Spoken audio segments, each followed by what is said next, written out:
What is up, guys, and welcome to my ranking of the Jurassic Park / Jurassic World franchise. With the release of Jurassic World Rebirth this past weekend, we now have 7 films in this franchise. I had hoped to get this video out a couple of days ago, but I went on vacation with my family, ran out of time to get it out beforehand, so we're going to catch up now. Better late than never, right? So this is going to be all 7 films in the franchise ranked from worst to best, of course, based on my own personal preference. Now, please let me know in the comment section what your ranking is, maybe even some reasons why. I know that there's a lot of different opinions going on about this franchise, and so I'm curious to see where all of you land. And with that being said, we'll kick this thing off. Coming in at number 7 for me, my least favorite film in this entire franchise is easily Jurassic World Dominion. Now, this was a movie that had so much potential. It had a lot of hype behind it, mostly because it was kind of being billed as the final movie in the franchise, added in with the fact that we were going to get our original trio of characters back from Jurassic Park paired with our new Jurassic World cast. There was a lot of like this franchise ending hype behind this. And then you go and watch it, and it is one of the most baffling examples of a huge budget summer blockbuster that I've ever seen. Now, with that being said, I think the film is watchable. Like, it's not an absolute misery to get through. If you threw this on for background noise, or if you threw this on when you're like doing a marathon of this franchise, it's not like it's the worst thing you've ever seen. It's not that bad. But when you think about the setup for this movie, at the end of Jurassic World Fallen Kingdom, where dinosaurs have now been unleashed out into the wild, we are literally setting up the Jurassic World, where humans and dinosaurs will have to coexist for the first time. There's a bit of a post-apocalyptic vibe to that premise that is very intriguing. And the fact you're getting these 2 different styles of sets of characters together and like bringing the whole legacy of everything from Jurassic Park and Jurassic World together. And what is the story they decide to tell with all that? Giant locusts are taking over the world and eating all of our wheat. That's what we're here for. What is it with these sequels that decide to focus on locusts that end up being like the worst thing ever? Like, did we not learn our lesson from Exorcist II: The Heretic? So yeah, you get the most baffling setup and story for a movie where the setup and story was literally just given to you by the end of the last film. And even the way that they decide to utilize our legacy characters here feels like an absolute throwaway. It feels like they were written by somebody who never even saw the original film. Like, they don't really make sense for what their characters' positions and what their expertise actually was pertaining to the story of the original film. They're just here because they're faces you can put on the poster. I mean, you have Alan Grant running around like this evil corporation doing espionage and stuff, and it's like, what the fuck is this? The guy that was digging dinosaur bones and wanted some funding to keep his digs going? Like, how did we get here? Like, I think even those of us that weren't a fan of Fallen Kingdom, maybe even weren't a fan of Jurassic World, you give the whole idea of we're finally going to have humans and dinosaurs in a planet and we're going to see how they coexist with each other and what kind of scenarios come out of that. That's a really cool fucking setup. And they just go, nah, sounds boring. Sounds like we've done that before. No, the fuck we haven't. That's what we've been building to, bitch. Deliver. Now, don't get me wrong. If you go to these films for just the dino action sequences and the dino chases and seeing the CGI dinosaurs brought to life on an IMAX screen or something like that, there's enough here for absolute just superficial sub-level entertainment. But anything else going on here, it just feels like the biggest missed opportunity in the world. Why, of all of the options that they had, they decided to tell this story for the quote-unquote conclusion of this franchise and bringing everything together for the first time? I will never understand it. It's one of the most baffling decisions for a blockbuster ever. Coming in above that at number 6 is going to be Jurassic World Fallen Kingdom. Now, I was not a fan of this movie when I first saw it. I was incredibly disappointed by it. I have softened ever so slightly to it, for the simple reason of, I think this is one of the movies in this franchise that tries to embrace the darker side of everything a little bit more than the rest of them. You know, this is a movie that I think leans into the horror visuals quite a bit in the back half especially. There's almost like a haunted house aesthetic going on with this mansion where you have all these rich people auctioning on these dinosaurs, and you got the Endoraptor walking around like a monster in the mansion. There's even a bit of that darker, more sad tone to the first half where you have the volcano going off and all the dinosaurs trying to escape being extinct again. You have that visual of the Brachiosaurus being left there to die. It's a pretty dark, depressing movie. And on paper, that should make this movie appeal to me a little bit more, but the fact that they suck so much of the fun out of the franchise by doing that, I think it makes it feel tonally off from what it should be. Like, I'm somebody who wants them to lean more into the horror side of things like the first film and the tension and the thrills, but never at the expense of the fun, never at the expense of the adventure that is inherent to the Jurassic Park and Jurassic World films. And so I just feel like the mix this film goes for is tonally off in an unpleasant way. Also, while I like Chris Pratt and Bryce Dallas Howard and enjoyed their characters in Jurassic World, I don't think that this movie does anything to like improve their characters or give them any kind of a meaningful arc that merits them continuing to be the focus here. I never thought their chemistry was that strong in Jurassic World either. I would say it's even a little bit weaker here. So there's not a whole lot of the human side of things you can really latch into in this one. And as far as the Indoraptor, like, I don't think it's an offensive main monster for the movie, but I've never really liked how the Jurassic World movies have continued to like double and triple down on the mutant side of things. We'll talk about it when I get to Jurassic World. I think that concept was only done well once. And even in this next film, the direct follow-up, it feels like diminishing returns trying to continue to explore that. So it's an okay movie. You know, I wouldn't go as far as to say that I hate this one. Jurassic World Dominion is the only one that I think is just completely baffling. This one, I think, goes for some interesting things. It just doesn't really achieve what it's going for, in my opinion. Now, there's a pretty decent gap between my bottom two and the next two films on this franchise, but what I will say about my number 5 and my number 4 is that they're basically tied. They're pretty interchangeable for me. They're very different positives and very different negatives with both of them, and so you ask me tomorrow, my placement of them could swap. But yeah, my number 5, at least for the recording of this video, is going to be Jurassic World Rebirth. Now, this is a movie that the discourse surrounding it has been fascinating to me, and it's become incredibly clear that there are two very passionate camps of fans of this franchise. You have the Jurassic Park fans that tend to want a little bit more story, a little bit more characters, have a little bit more intriguing sci-fi going on, always hanging on to some kind of a hope that we're going to get back to some form of meaningful storytelling like the original film. And then you have the Jurassic World fans that quite literally openly state they just want a dumb dinosaur movie and nothing else matters. And that's fine until the Jurassic World fans go as far as saying things like, you're an idiot if you expect anything else from these films, or you're an idiot if you want anything more from these films. Why would you ever expect a movie like this that is quite literally like Fast and Furious to have meaningful storytelling? Maybe it's because we got one in 1993, bitch. Do you ever think of that? Nonetheless, I could go on for an hour at some of the ridiculous things that I've seen said in response to this film, but this is a movie that seemed to market itself to the Jurassic Park fans, saying, hey, we're going to try to go back to the roots. We're going to try to recapture some of the vibe and some of the great things about the earlier films. We're going to try to get away from some of the sillier elements of the last couple that made $1 billion, but you guys clearly didn't like them as much. And we're even going to title it Rebirth, even though that has nothing to do with the plot of the film. That is just a title to sell you that we are going to rebirth this franchise for a brand new shiny day.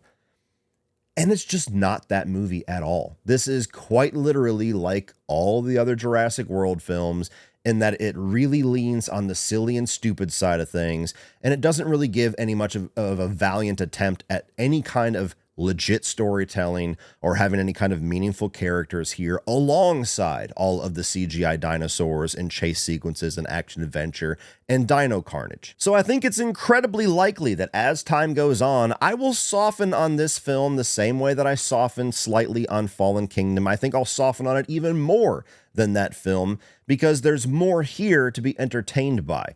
But as somebody that was going in with hopes that we were going to get a little bit back to the greatness of the earlier films, and we very much did not get that, this was an incredibly disappointing movie for me. Now, with that being said, What does the movie have going for it? Well, I think the CGI and the scale and the look of everything is really well done. You can expect that when Gareth Edwards is behind the camera. I'm not really a huge fan of any of his movies for, a lot of the reasons that I didn't care for Jurassic World Rebirth, but visually his stuff is always very strong. I think the initial setup for the movie, having this corporate guy get some mercenaries together because they have to go get some dino samples from this island, I think that is a simple and suitable enough setup to have a Jurassic Park scenario.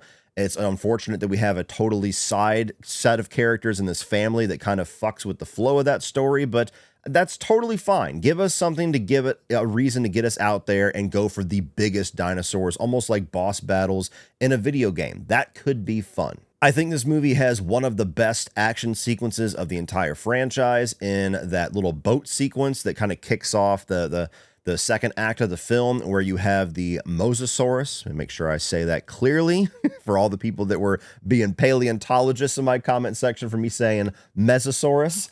Excuse me.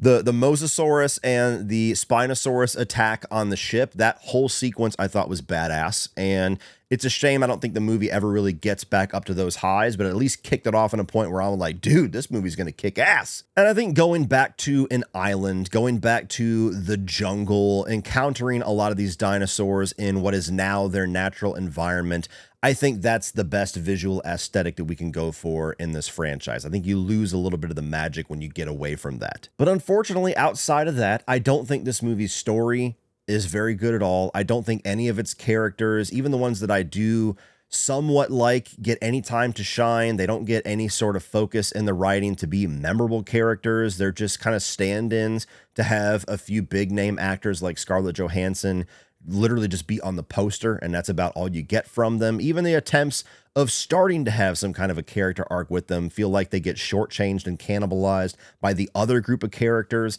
Speaking of that, the whole family side of this, the people that get shipwrecked, I think they were a gigantic anchor just dragging down the pace of this film. It feels like they belong to a totally different movie. I don't know why they decided to have two different subplots going on simultaneously. And there's just a lot of really dumb shit in this film. Now, have these movies been dumb for a little while? Yes, but that doesn't take away from the disappointment when they go the dumb route, when the more sensible route, the more realistic and more serious route was literally right there. So let me give you an example. You have the raft sequence, which I was not a fan of, and I've been kind of baffled to see so many people say that the T-Rex chasing the raft is the best sequence that we've gotten since the original film. On paper, it should have been. But the entire setup and the logic of this sequence is so dumb that it just makes the entire sequence dumb for me.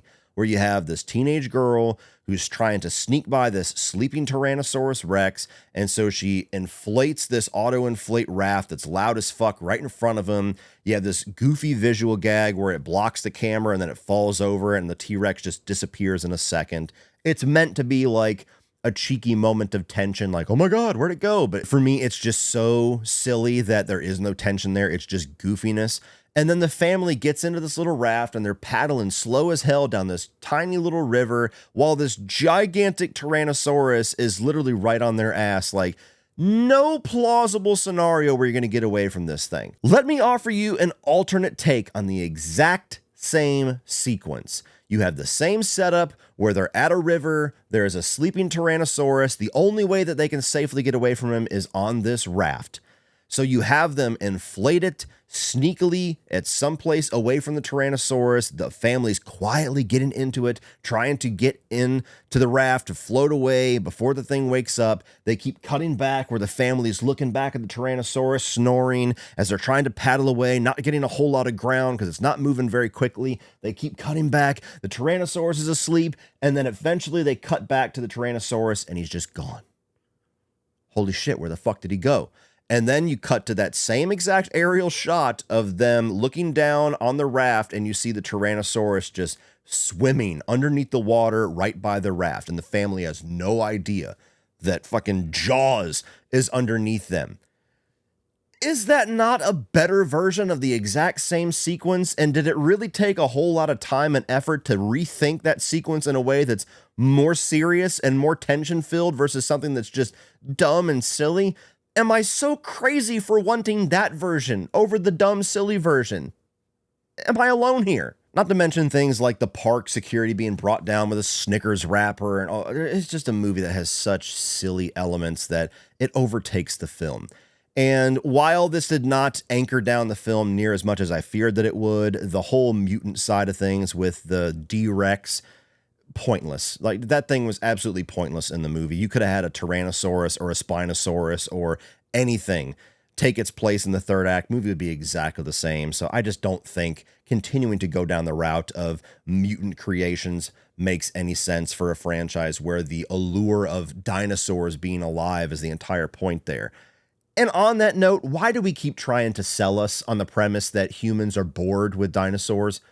At what point in history would we ever get tired of gigantic monsters walking around? Pretty sure motherfuckers still go to the zoo to check out penguins and shit. The Tyrannosaurus and Stegosauruses and Brachiosauruses would never be so boring where we're just like, whatever, man, what's on TikTok? So nonetheless, just like the bottom two, if you just go to these movies for dumb escapism, you don't care about logic, you don't care about story, you don't care about characters, I just want to see CGI dinosaurs chomping people and chasing people, fine, you got more of that here.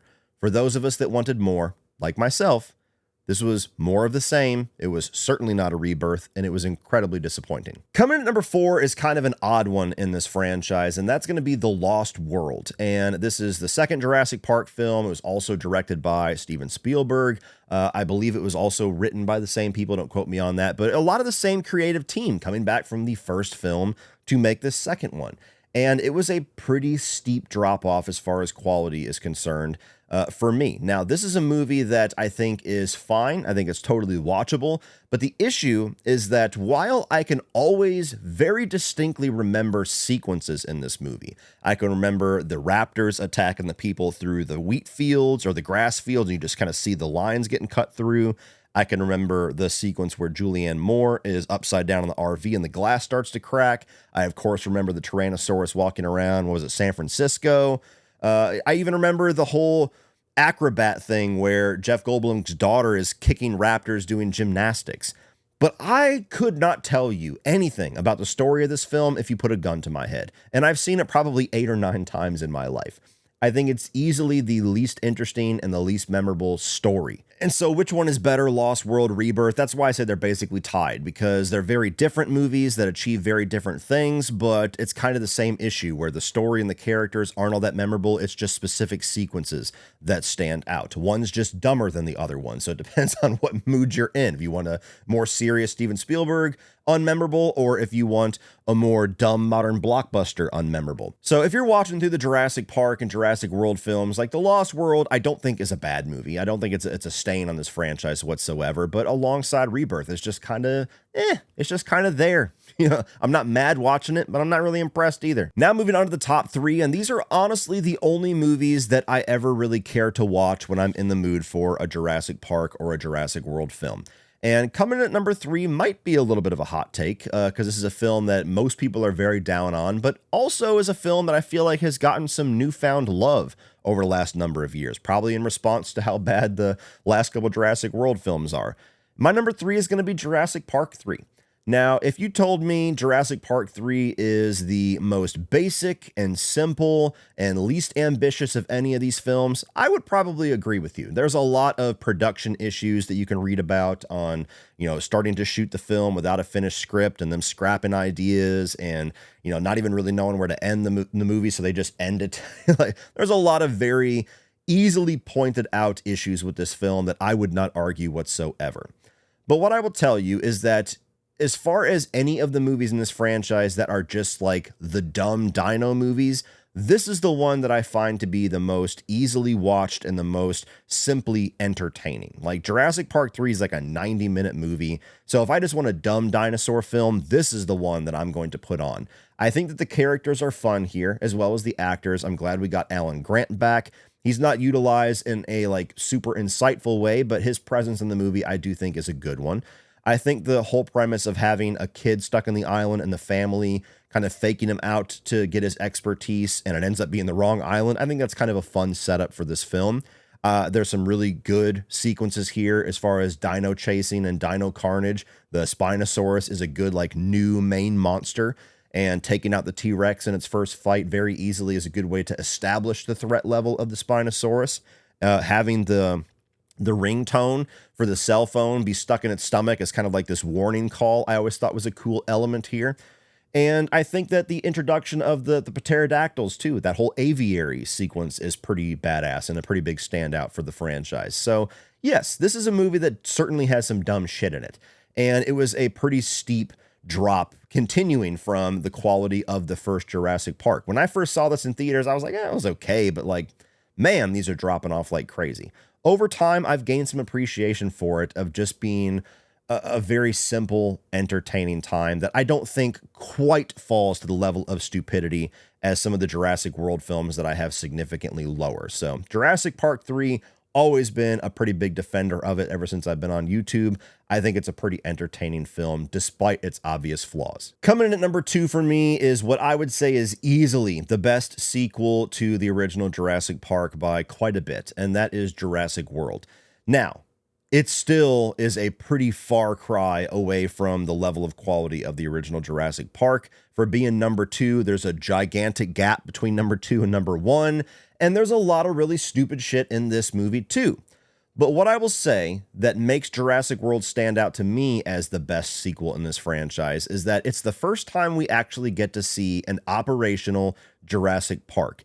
And I think the entire concept of this film that was a long time after Jurassic Park 3 and it felt like this franchise was dead, was actually a very smart way to do a legacy sequel, where you have somebody that revisits the idea, actually makes it come to fruition, opens the park, it's fully functional. We're watching how the business works, we're watching people go in and out of the park. It has been a big worldwide sensation for a while now, to the point where they actually have to come up with some new way to get guests and get some luster back into the park, because people have started to lose a little bit of interest in the magic of seeing dinosaurs walk the earth again, which, as I said earlier, is still a pretty dumb concept, but the way that this movie approaches it, I think, leans the most on some kind of realistic commentary on society, where I think I remember reading that the entire concept picture that they kind of pitched this movie off of is somebody sitting in a stadium where dinosaurs are doing something and a kid's just occupied looking at his Game Boy or something. And it's like, you know, for as ridiculous as that is, if you really stop to think about it, that's not too far off from reality, where we're literally zombies all the time with these fucking things. Like, you can't go anywhere where people are without seeing most people just walking around looking at their cell phones. So I think there was an interesting concept there that they were trying to realize with this movie. And so there's a really cool aesthetic to seeing an operational park. I think the characters are fun here, with Chris Pratt being the Raptor trainer and having his relationship with the Raptor Blue, which I liked. Having Bryce Dallas Howard as more of the corporate person that has to learn a little bit more of the Chris Pratt way of things throughout the film. And having kids back in danger at the center of it, where they're lost inside of the park after everything goes to shit. And even the mutant side of things, I think the Indominus Rex was a very good, and really the only good time that they have utilized that concept in a way that I think makes sense. Where if we're going to operate under the premise of we need something new and something shiny to put in this park to draw people in, taking DNA from other dinosaurs and trying to make like your Frankenstein monster dinosaur is something that would happen. And I think that the look and the threat level of the Indominus Rex, where you have literally all of the scare factor of the T-Rex and the Raptor brought together, is pretty cool in the way that they visualize that. And a sensible way for this entire park system to collapse and suddenly people are getting eaten. And I even love where the legacy sequel stuff starts to come into play, where in the middle of their adventure trying to save these kids, they eventually stumble onto remnants of the original park and the original logos and the original Jeep. And just little nostalgic moments like that, I think, were a nice little movie magic moment in the second act, third act of the movie. Eventually getting to a point where they have to get the OG, the T-Rex, to come out and fight the Indominus Rex and kick its ass. Like, that's a really great climax to the movie for me.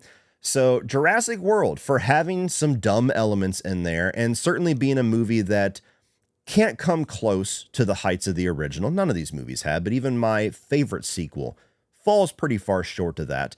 I think it's a damn entertaining film that does have really good writing in there. That's what I'm looking for with these. I'm not expecting a script to be like Oscar level for these films, but I want some effort given to the story and the characters, and I feel like Jurassic World is the one that gave us the most effort in that respect. So that is my favorite sequel, my number 2 of this franchise. But of course, maybe the easiest number 1 ever for a ranking, the original Jurassic Park. Look, it's one of the greatest films of all time. It's a movie that you could make a very solid argument probably should have never been a franchise. The fact there was a second book, I think, pretty much made that a definite, no matter what. But you know, for all of the faults of the sequels, Jurassic Park stands the test of time as this great original film, this adaptation of this novel, because it really covers all bases. Like, it has all of the stuff you want from a big summer blockbuster movie with the, you know, the big larger than life sequences, the action adventure, the thrills.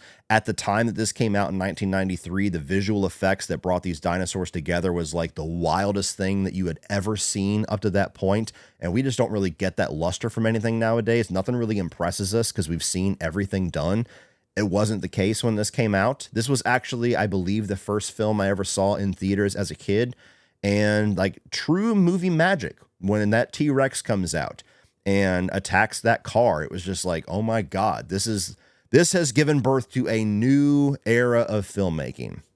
But even outside of those big, larger than life entertainment moments, it's a really well-written film that has a great sci-fi concept at its core about what if we could find a way to bring dinosaurs back, and how would humans utilize that for evil and for, you know, its personal gain, and how many different ways would that go wrong, and all the philosophy in there about why we never coexisted with the dinosaurs in the first place, and nature chose to make them go extinct to make room for us.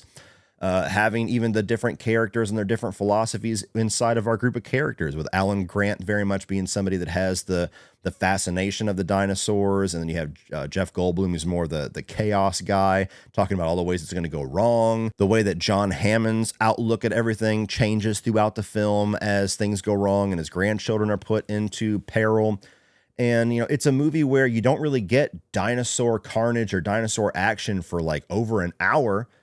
But I've never heard anybody say the first hour of Jurassic Park is boring, or it's exposition heavy, or it takes forever to get going. It's still totally fascinating. It's totally captivating. It's so well paced. It's such a great movie that builds to the thrills. And then once you get there, it's just off to the races and so many different memorable sequences. It's a phenomenal movie. It's one of those few movies out there, you know, many of which are directed by Steven Spielberg, let's be honest, that you could argue is a perfect film. And so it's not only the best of this franchise, it's one of the best ever made. So easy number 1, of course, no surprise, goes to the original Jurassic Park. And I really do hope in the future, since we're very clearly going to get more of these movies, that the filmmakers and the scriptwriters find their way to get some of this magic back. We're never going to recapture the wonder and the awe that we all had watching this for the first time in 1993, but I don't think having a Jurassic World film with an interesting story and with captivating characters is outside of the realm of possibility. So we'll see if that possibility becomes reality here in 2 or 3 years when the next one inevitably comes out. But for now, as probably always will be, my number 1 remains Jurassic Park. Well, that's it for this one, guys. If you enjoyed that, please click over here for all of my 2025 new release reviews. I am also going to put a ranking video up here I just dropped, which is my top 10 most disturbing moments in movies. Check that out if you're interested. Like, share, hit that subscribe button so you don't miss everything in the future. And as always, remember, opinions are like assholes, but that doesn't mean you have to be.